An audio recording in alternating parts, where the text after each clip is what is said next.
Welcome. Someone wrote in with a question. Varkha, my teen seems lost. All day he seems to be in a world of his own. That wastes so much time. When we ask him what is he doing, he just keeps repeating one thing. I daydream. Is this something as parents that we should be worried about? Well, there is a condition which hasn't gotten an official diagnosis as yet called maladaptive daydreaming. That means a person loses himself in a world of his own, imagining and fantasizing about things. In a way, it could be a coping mechanism. So one has to discern whether these daydreams are being used as an escape by your teen to cope with something that distresses him. That means, is there some childhood trauma which he's possibly trying to forget? Is there an actual event taking place in the house more often than not, which makes him want to run away into his fantasy land? It is important to know that is it a way that he finds actuality and reality so challenging that he'd rather escape into this la-la land.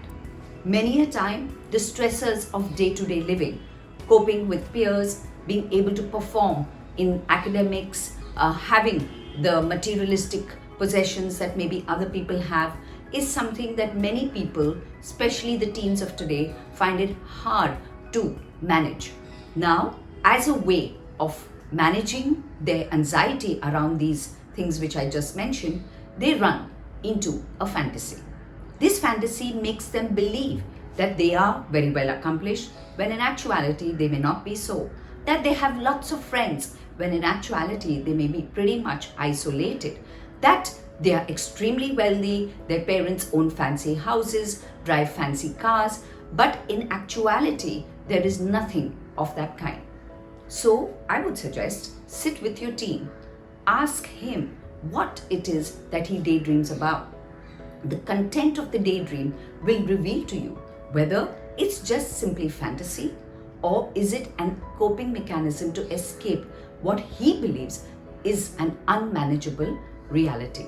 So one has to ascertain as a parent whether the daydream is maladaptive, whether that daydream takes him away from day-to-day functioning. Does it make him dysfunctional? Does he avoid tasks? Is he not able to do things? Then we have a condition which may be requiring more attention. I hope this gives you some insight. Please feel free to continue to write to me. I'd be happy to answer any more questions that you have. Till next week, it's goodbye and thank you.